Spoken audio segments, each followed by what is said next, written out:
Hey, Jay here. We're back with this KX500, and it looks awesome as you can see, but we haven't done anything with it yet inside yet. So what we've done is we power washed it really well, we plugged off the motor, and then we got it vapor blasted. And getting it vapor blasted all together saves us from getting the stuff inside the engine, so that's really nice. That's really a hassle later because you have to change all the bearings inside. It's really a hassle. Brad doesn't like that. We've done that on some other engines, and it's a real hassle. So we just blew it off after getting it up. So now it's all clean. The cases are looking, incredible. So what we're going to do is we're going to tear this down right now. And Brad's one of the main guys I use on these engine rebuilds. So he's going to tear it apart. We're going to get the crank out. We're going to get the cylinder and head off. We're going to send the cylinder and head off to Tom Morgan.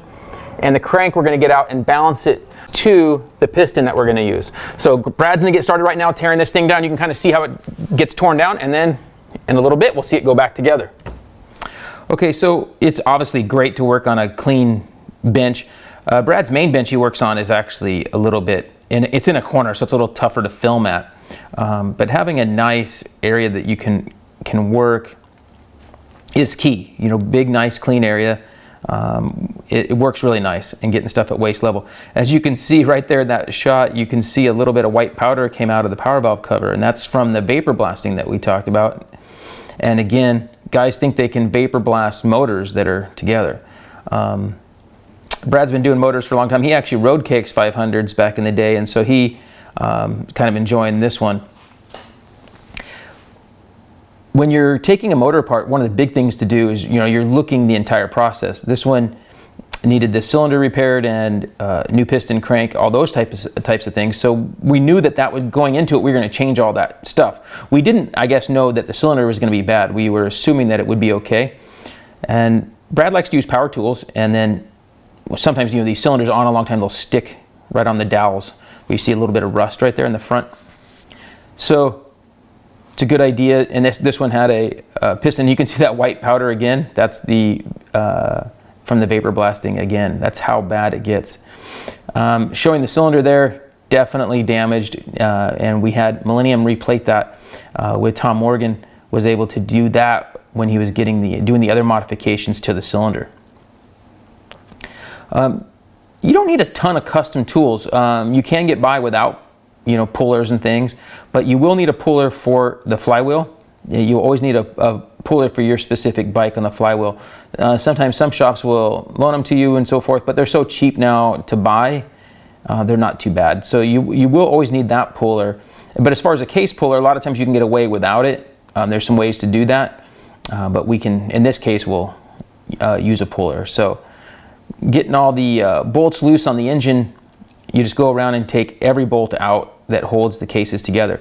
Brad likes to throw all the bolts in a bag separate for each kind of section of the motor. That keeps it all straight for him. I think it's a good idea, keeping everything separate the entire time. And you can see how he's kind of bagged parts in sections of the bike as well.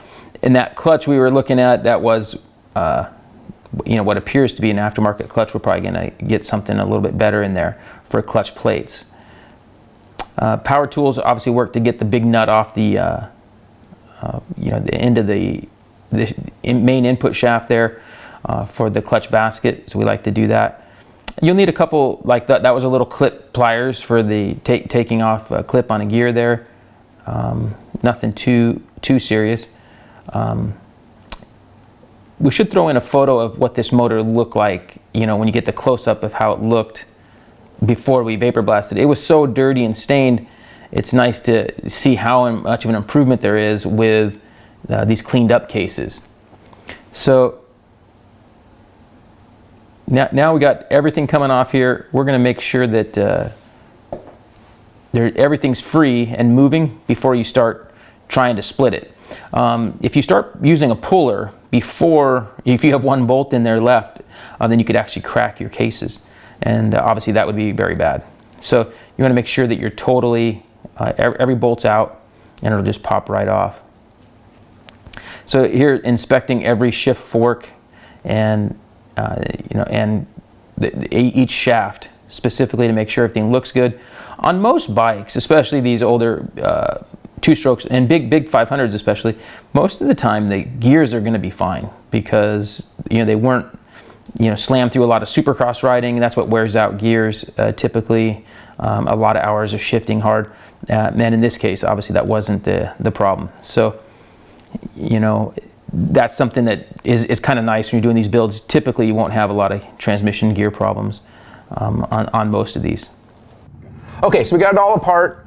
Good news is the transmission all looks great, so it doesn't look like it has a ton of time on it. The clutch actually looks good. It has kind of an aftermarket clutch pack, we think, because it has aluminum plates. So we're going to check that. We'll check with Hinson and get the correct plates for it. We have a lot going to go on with this engine.